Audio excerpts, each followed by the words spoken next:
함께 찬송하시겠습니다. 찬송가 370장입니다.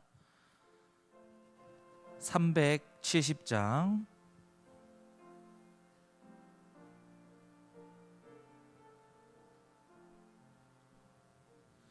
주 안에 있는 나에게 딴 근심이 있으랴.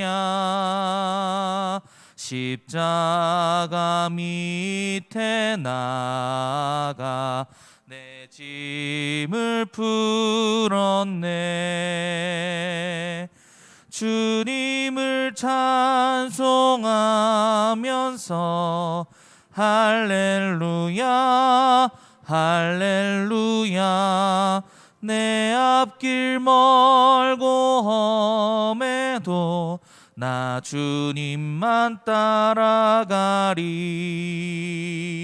그 두려움이 변하여 내 기도 되었고, 전날의 한숨 변하여 내 노래 되었네.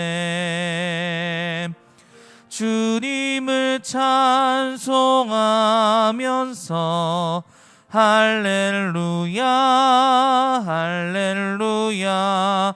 내 앞길 멀고 험해도 나 주님만 따라가리. 내 주는 자비하셔서 늘 함께 계시고, 내 궁핍함을 아시고 늘 채워주시네. 주님을 찬송하면서 할렐루야 할렐루야. 내 앞길 멀고 험해도 나 주님만 따라가리. 내 주와 맺은 언약은 영불면하시니, 그 나라 가기까지는 늘 보호하시네. 주님을 찬송하면서 할렐루야 할렐루야. 내 앞길 멀고 험해도 나 주님만 따라가리. 주님을 찬송하면서 할렐루야 할렐루야. 내 앞길 멀고 험해도 나 주님만 따라가. 내 앞길 멀고 험해도 내 앞길 멀고 험해도 나 주님만 따라가리. 아멘. 다음은 찬송가 314장입니다. 314장.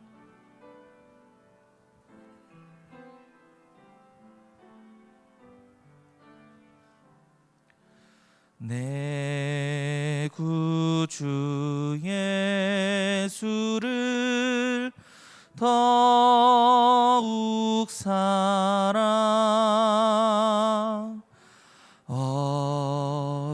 엎드려 비는 말 들으소서. 내 진정 소원이 내 구주 예수를 더욱 사랑, 더욱 사랑. 이전엔 생 세상 나 기뻤어도 지금 내 기쁨은 오직 예수. 다만 내 비는 말 내 구주 예수를 더욱 사랑 더욱 사랑. 이 세상 떠날 때 찬양하고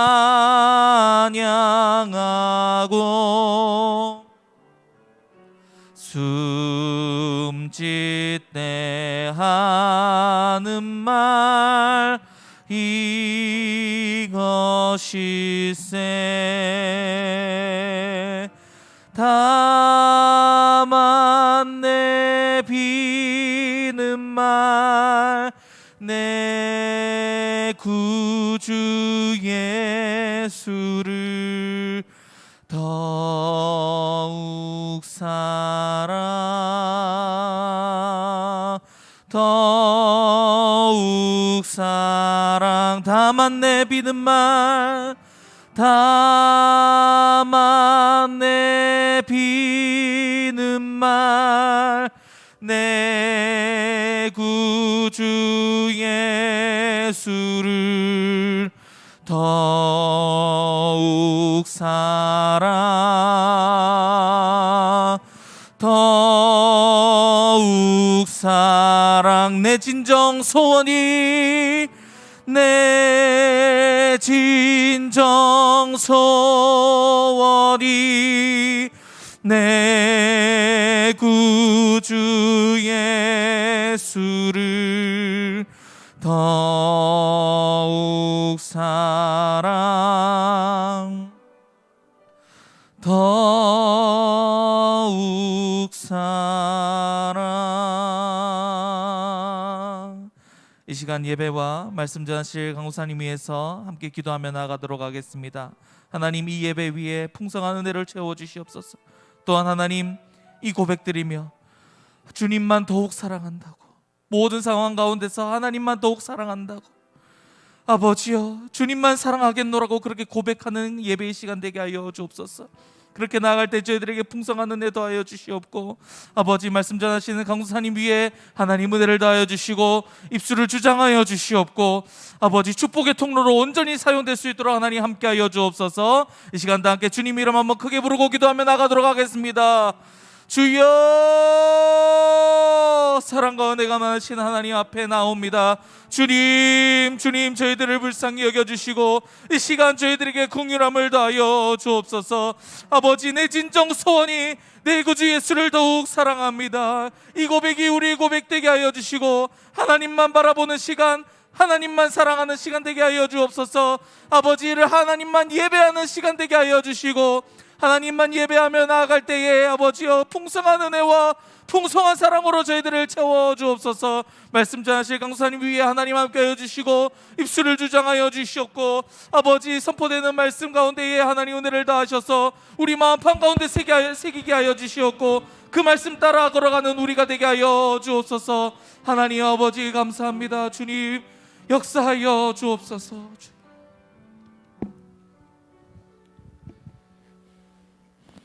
사랑과 은혜가 풍성하신 하나님 아버지, 이 새벽의 어둠에서 빛으로 불러주셔서 주님 앞에 나올 수 있음에 감사와 영광의 찬양을 올려드립니다. 주님, 말씀에 순종하지 못한 교만한 삶을 회개하오니 저희의 죄악을 용서해 주옵소서. 어느덧 2021년을 마무리하고 새로운 희망의 2022년을 바라봅니다. 고난의 과정을 통해 더욱 성숙하고 강하게 하시려는 주님의 은혜와 사랑임을 깨닫고 고난에서 승리하게 해주소서. 남은 12월은 다시 돌아보고 말씀을 지키며 행하고 그 말씀을 잘 전수하겠습니다. 연초에 하나님께서 약속하고 계획했던 일들이 속히 응답하여 주옵소서. 대한민국이 하나님의 거룩한 나라 되게 하시고 하나님의 뜻이 온전히 이루어지게 하소서. 내년 대선의 모든 과정이 하나님이 함께 하셔서 정직하고 올바른 지도자를 세워 주소서. 담임 목사님과 사모님께 권세 있는 말씀 주시고 건강과 사랑의 리더십을 주옵소서. 함께 동역하시는 교육자님, 장로님, 권사님, 리더 인턴 모든 성도님들 새 힘과 새 능력으로 성령 충만 받아 셀이 회복되고 복음으로 행복하게 하소서. 교회 학교 수료를 잘 마무리하심에 감사합니다. 다음 세대가 잘 정착되어 하나님의 말씀을 행함으로 세상을 이기고 돌파하는 삶을 살 수 있도록 인도하여 주옵소서. 저희 교회에서 후원하고 파송하시는 선교사님들 하나님 늘 함께하여 주시고 또 북한 땅에 복음화되게 하소서. 오늘 저녁 금요 예배 속에서 주님 임재하여 주시고 심령이 울리는 예배를 드리겠습니다. 말씀 전하시는 강도사님께 성령의 기름 부으사 듣는 모두가 말씀으로 은혜 받고 순종하는 것이 영광스러운 삶이 되게 하여 주옵소서. 이 모든 것 살아계신 예수님의 이름으로 기도드립니다. 아멘.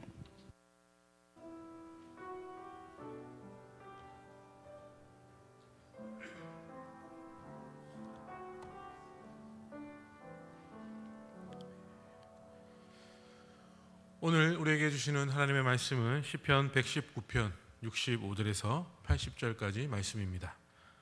구약성경 649페이지 있습니다. 성경을 다 찾으신 줄 알고 우리 한 목소리로 다 함께 읽겠습니다. 여호와여, 주의 말씀대로 주의 종을 선대하셨나이다. 내가 주의 계명들을 믿었사오니 좋은 명철과 지식을 내게 가르치소서. 고난당하기 전에는 내가 그릇 행하였더니 이제는 주의 말씀을 지키나이다. 주는 선하사 선을 행하시오니 주의 율례들로 나를 가르치소서. 교만한 자들이 거짓을 지어 나를 치려하였사오나 나는 전심으로 주의 법도를 지키리이다. 그들의 마음은 살쪄서 기름덩이 같으나 나는 주의 법을 즐거워하나이다. 고난당하는 것이 내게 유익이라. 이로 말미암아 내가 주의 율례들을 배우게 되었나이다. 주의 입의 법이 내게는 천천 금은보다 좋으니이다. 주의 손이 나를 만들고 세우셨사오니 내가 깨달아 주의 계명들을 배우게 하소서. 주를 경외하는 자들이 나를 보고 기뻐하는 것은 내가 주의 말씀을 바라는 까닭이니이다. 여호와여, 내가 알거니와 주의 심판은 의로우시고 주께서 나를 괴롭게 하심은 성실하심 때문이니이다. 구하오니 주의 종에게 하신 말씀대로 주의 인자하심이 나의 위안이 되게 하시며 주의 긍휼히 여기심이 내게 임하사 내가 살게 하소서. 주의 법은 나의 즐거움이니이다. 교만한 자들이 거짓으로 나를 엎드렸더니 그들이 수치를 당하게 하소서. 나는 주의 법도들을 작은 소리로 읊조리이다. 주를 경외하는 자들이 내게 돌아오게 하소서. 그리하시면 그들이 증거를 알리리니 내 마음으로 주의 율례들에게 완전하게 하사 내가 수치를 당하지 아니하게 하소서. 아멘. 오늘 우리가 읽은 시편 65절부터 72절까지는 본 시의 9번째 연에 해당하는 부분으로 여기서는 고난을 통해 깨닫게 된 주의 말씀을 끝까지 지키고자 하는 시인의 성숙되고 열심히 있는 신앙이 돋보이게 되는 것입니다. 먼저 65절에서 66절을 보시면 말씀대로 응답하시는 하나님을 나타내고 있습니다. 우리 다 함께 65절에서 66절 말씀을 다 함께 읽겠습니다. 여호와여, 주의 말씀대로 주의 종을 선대하셨나이다. 내가 주의 계명들을 믿었사오니 좋은 명철과 지식을 내게 가르치소서. 아멘. 이 첫 번째 절의 요점은 믿는 자의 충실한 섬김이 하나님의 축복을 불러온다라는 것입니다. 이 절은 선대하셨나이다라는 확증의 표현으로 이야기를 하고 있는 것입니다. 이것은 여호와의 성실하심을 인정하고 있는 것이죠. 이 선대는 하나님의 종들을 향하여 있습니다. 시인은 자신을 하나님의 종으로 부르며 하나님께서 그들을 섬기는 자를 긍휼히 여겨 은혜를 베푸시듯 자기에게 선을 행하심에 감사하고 있는 것입니다.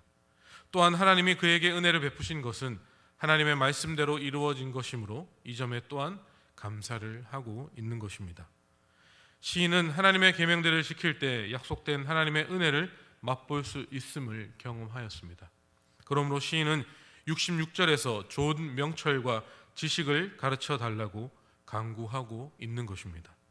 사랑하는 성도 여러분, 성도들은 어제나 오늘이나 영원토록 변함이 없으신 주님을 의지하고 그 말씀을 따라서 살기 위해 나의 지식이나 경험이 아니라 주의 계명을 더욱 확실하게 지킬 수 있도록 주변 상황을 분별할 수 있는 명철력, 즉 분별력과 지혜를 하나님께 구하기 위해 날마다 기도해야 하는 것입니다. 다음으로 67절과 66절을 보시면 고난의 전과 후의 변화에 대해서 이야기를 하고 있습니다. 우리 다 함께 67절, 68절 말씀을 읽어보겠습니다. 고난 당하기 전에는 내가 그릇 행하였더니 이제는 주의 말씀을 지키나이다. 주는 선하사 선을 행하시오니 주의 율례들로 나를 가르치소서. 아멘. 여기서 시인은 이 고난의 전과 후에 변화가 있었음을 고백하고 있습니다. 고난이 오기 전에 시인은 잘못된 길로 갔음을 고백하고 있는 것이죠. 또 고난이 오자 시인은 자기가 갔던 길을 하나님의 증거를 토대로 다시금 돌아보았습니다. 그리고 그 길이 그릇된 길인 것을 깨닫고 그는 59절에서 이렇게 고백하고 있습니다. 59절입니다. 내가 내 행위를 생각하고 주의 증거들을 향하여 내 발길을 돌이켰사오며 라고 고백하고 있는 것입니다. 그는 생각하고 다시 하나님의 증거들을 향하여 발길을 돌이켰다라고 고백하고 있습니다. 뿐만 아니라 이제 다시 돌아온 시인은 이제 하나님의 말씀을 지키고 있다라고 고백하고 있고, 또 말씀을 지키는 데서 지체하지 않았고 오히려 서둘렀다라고 이야기를 하고 있는 것이죠. 하나님의 말씀으로 돌아온 시인은 하나님이 선하시며 선을 행하시는 분이심을 다시금 절실하게 깨달았습니다. 그러므로 이 선한 하나님으로부터 무엇이 선이며 어떻게 해야 선을 행할 수 있는지 가르침 받기를 간절히 원해야 하는 것이 성도들이 모습이어야 할 것입니다. 사랑하는 성도 여러분, 하나님의 말씀을 따라 사는 것이 하나님의 선하심을 경험하는 것임을 깨닫고 하나님의 말씀을 따라 오늘 하루도 말씀으로 승리하시는 성도님들이 다 되시기를 바라겠습니다. 다음으로 69절에서 72절의 말씀을 보시면 이 고난의 유익과 하나님의 말씀의 가치에 대해서 이야기하고 있습니다. 우리 다 함께 69절에서 72절까지 말씀을 함께 읽어보겠습니다. 교만한 자들이 거짓을 지어 나를 치려하였사오나 나는 전심으로 주의 법도를 지키리이다. 그들의 마음은 살쪄서 기름덩어리 같으니 나는 주의 법을 즐거워하나이다. 고난당한 것이 내게 유익이라. 이로 말미암아 내가 주의 율례들을 배우게 되었나이다. 주의 입이 법이 내게는 천천의 금은보다 좋으니이다. 아멘. 이 그릇된 길에서 돌아온 시인에게 악인의 핍박이 기다리고 있었습니다. 그들은 교만하여 시인을 거슬려 거짓을 꾸며대고 시인을 비방하였습니다. 이들의 비방은 시인의 그릇 행한 일과 직접적인 관련은 없는 것 같습니다. 시인은 교만한 자들의 마음이 살찐 기름덩어리 같다라고 언급하고 있습니다. 이는 비대하여 둔하고 무감각해진 마음을 뜻하며 또 교만과 강포를 행하면서 호의호식하는 생활과 탐욕스러움 등을 빗댄 표현으로 볼 수 있는 것입니다. 이처럼 시인을 핍박하는 자들이 마음은 기름덩어리처럼 살쪄서 하나님의 말씀에 둔감했고 또 그 결과 악을 저질러도 양심의 가책도 후회도 없는 상태에까지 이르게 되었다라고 이야기하고 있습니다. 시인의 마음은 하나님의 말씀으로 살찌었으므로 그는 말씀에 민감하게 반응할 수 있게 되었습니다. 이제 그는 하나님의 말씀을 온 마음을 다해 지키려고 합니다. 그리고 이제는 하나님의 율법은 그의 기쁨이 되었습니다. 악인들로부터 고난을 받는 중에 시인은 고난 당한 것이 내게 유익이다라며 깨달음을 이야기하고 있습니다.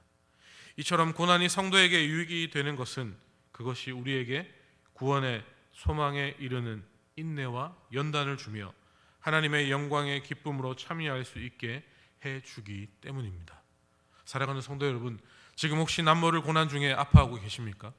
그 고난은 지금 나에게 구원의 소망에 이르는 인내와 연단이며 하나님의 영광의 기쁨으로 참여할 수 있는 특권임을 기억하셔서 기쁨으로 고난을 이겨내실 수 있는 모든 성도님들이 다 되시기를 바라겠습니다. 고난이 내게 유익이다, 이 말이 우리의 입을 통하여서 하나님께 영광 올려드리기를 간절히 소망합니다. 다음으로 73절에서 80절까지는 이 본시의 10번째에 해당하는 연에 해당하는 부분으로 시는 여기서 주의 말씀을 통해 현재 자신이 당하고 있는 고통 속에 담겨 있는 주의 의로운 섭리를 깨달을 수 있기에 주의 말씀만을 묵상하겠다는 지혜로운 신앙의 자세를 보여주고 있습니다.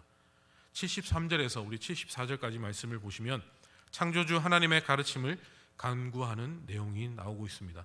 우리 다 함께 73절, 74절 말씀을 함께 읽겠습니다. 주의 손이 나를 만들고 세우셨사오니 내가 깨달아 주의 계명들을 배우게 하소서. 주를 경외하는 자들이 나를 보고 기뻐하는 것은 내가 주의 말씀을 바라는 까닭이니이다. 아멘. 이 고난의 유익이 하나님의 말씀을 배우는 것이므로 이번에 시인은 하나님이 창조주이심에 호소하여 계명을 가르쳐 달라라고 이야기를 하고 있습니다. 주의 손이 나를 만들고 세우셨나이다 라는 시인의 진술에서 하나님의 손은 보통 능력과 도움을 비유적으로 표현할 때 사용되어지는 것입니다. 하나님이 사람을 그분의 형상을 따라 흙에서 생명으로 창조하시는 손을 연상시키므로 그분의 놀라운 지혜와 창조의 능력을 표현하고 있는 것입니다. 또한 사람을 세우셨다라는 말은 견고하게 하셨다라는 뜻으로 바로 뒤에 계명을 가르쳐 달라는 시인의 간구와 연결해서 생각해 볼 수 있습니다. 즉 창조된 인간을 육체적으로 견고하게 하셨다는 뜻만 아니라 인간에게 필요한 사고력과 판단력을 주어 지적으로 견고하게 하셨음을 암시한다라고 볼 수 있는 것입니다. 시인은 고난 전에 분별력을 잃고 죄를 지었던 때가 있었으므로 다시 하나님의 계명을 제대로 깨닫고 배우기를 원하고 있습니다. 시인은 하나님의 말씀을 이토록 의지하며 또한 바라고 있는 것이었습니다. 또한 시인의 이런 변화는 본인만이 아니라 하나님을 경외하는 그의 친구들에게도 기쁨이 되었다라고 이야기를 하고 있는 것이죠. 다시 말해 시인이 고통에서 구원받은 것을 본 경건한 자들이 하나님의 신실하심을 인하여 구원의 확신을 갖게 될 것이다 라는 것을 말하고 있는 것입니다. 다음으로 75절에서 77절을 보면 하나님의 행사와 속성과 말씀에 대하여 이야기를 하고 있습니다. 우리 다 함께 75절에서 77절까지 말씀을 읽어보겠습니다. 여호와여 내가 알거니와 주의 심판은 의로우시고 주께서 나를 괴롭게 하심은 성실하심 때문이니이다. 구하오니 주의 종에게 하신 말씀대로 주의 인자하심이 나의 위안이 되게 하시며 주의 긍휼히 여기심이 내게 임하사 내가 살게 하소서. 주의 법은 나의 즐거움이니이다. 아멘. 이 고난의 과정을 통해 시인은 하나님의 정의와 은혜의 속성을 경험하고 있는 것입니다. 75절에서 77절에 언급된 의로우심, 성실하심, 인자하심, 긍휼히 여기심은 이 하나님의 대표적인 속성입니다. 의와 성실은 하나님의 공정한 판결과 질서가 부각된 속성이며 또 인자와 긍휼은 질서와 규칙을 뛰어넘는 하나님의 사랑이 부각된 속성입니다. 시인은 엇나간 자기를 하나님이 고난으로 괴롭게 하신 데에서 하나님의 의와 성실하심을 그는 깨달았습니다. 시인은 하나님의 마땅한 심판을 받아들이며 이제는 하나님이 약속하신 인자와 긍휼로 자기를 위로해 주시기를 간절하게 바라고 있는 것입니다. 그 위로는 하나님의 긍휼로 시인을 소생케 하시는 것, 즉 시인을 핍박에서 구원하시고 하나님의 말씀으로 그를 지속적으로 인도해 주시는 것입니다. 시인은 이 또한 하나님의 말씀대로 이루어질 것을 굳게 믿고 있습니다.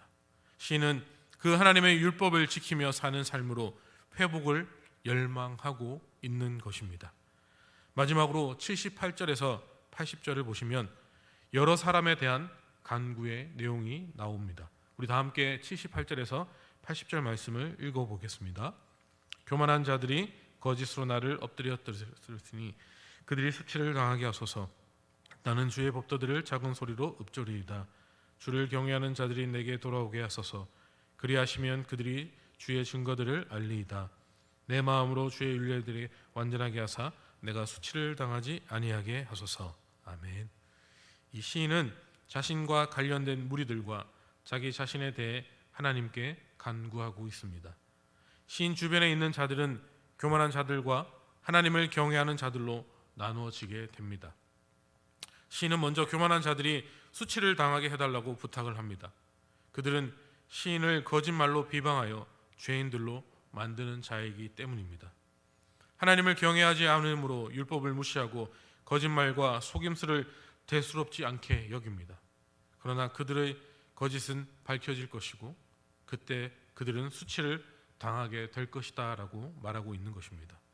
두 번째로 시인은 하나님을 언급했듯이 하나님을 경외하고 그의 법도를 지키는 이들은 시인들의 친구들입니다. 그러한 시인의 간구로 보아 친구의 일부가 시인에게서는 돌아선 것으로 보여집니다. 이처럼 악인은 거짓말과 회방은 하나님을 경외하는 자의 분별력을 흐리게 하거나 또한 그 분별력을 잃게 만듭니다. 그러므로 시인은 이처럼 자기를 떠난 자들이 다시금 분별력을 되찾아 진실을 깨닫고 자기에게 돌아오기를 고대하고 있습니다. 그들은 하나님을 경외하는 자이므로 돌아온 후에는 다시 시인을 기뻐하며 하나님의 말씀을 깨닫게 될 것입니다. 하나님을 경외하지 않는 자들과 경외하는 자들에 대한 간구 후 시인은 마지막으로 자기 자신에 대하여 기도하고 있습니다. 시인은 자신의 마음이 하나님의 말씀에 완전하기를 간구하고 기도합니다. 마음의 완전함을 구하는 것은 시인이 하나님 앞에 완전하고 흠없기를 바람이며 완전하도록 말씀을 지키겠다고 확고한 의지를 나타내고 있는 것입니다. 결국 시인에 대해 거짓말을 하고 시인을 괴롭히는 자들은 수치를 당하겠지만 시인은 하나님을 경외하고 그분의 율례에 완전히 거함으로 부끄러움을 당하지 않게 될 것입니다. 말씀을 정리하겠습니다. 시인은 하나님을 알지 못하고 자신을 하나님의 자리에 두는 교만한 사람들을 물리쳐 주기를 간구하였습니다. 그리고 주님을 존중하고 주님을 경외하는 사람들과 함께 교제를 나누고 싶은 소망을 말하고 있습니다. 또한 주님의 말씀을 지켜서 수치를 당하지 않기를 간절하게 바라고 있습니다. 우리가 하나님의 말씀을 지키면 하나님의 말씀은 우리를 지켜 주실 것입니다. 우리가 하나님의 말씀을 먹고 마시면 하나님의 말씀은 우리를 살려 주실 것입니다. 그 말씀이 생명의 말씀이 되기 때문입니다. 또한 하나님의 말씀에 순종하며 사는 것이 순간적으로 손해가 되는 것처럼 보일 수도 있습니다. 그러나 오랫동안 이익이 되고 우리를 세워주신다는 것은 언제나 하나님의 말씀의 진리입니다. 시인의 하나님이 우리가 믿는 하나님 되십니다. 하나님께서 마음과 정성을 다하여 심어주신 삶의 자리에서 우리도 하나님의 선하신 말씀을 붙잡음으로 협력하여 선을 이루시는 하나님과 동행하며 그 하나님이 우리를 만드시고 세우시며 우리를 인도하시는 아버지가 되심을 확인하시는 오늘 하루가 되시기를 주님의 이름으로 간절히 소망하고 축복합니다. 아멘. 기도하겠습니다.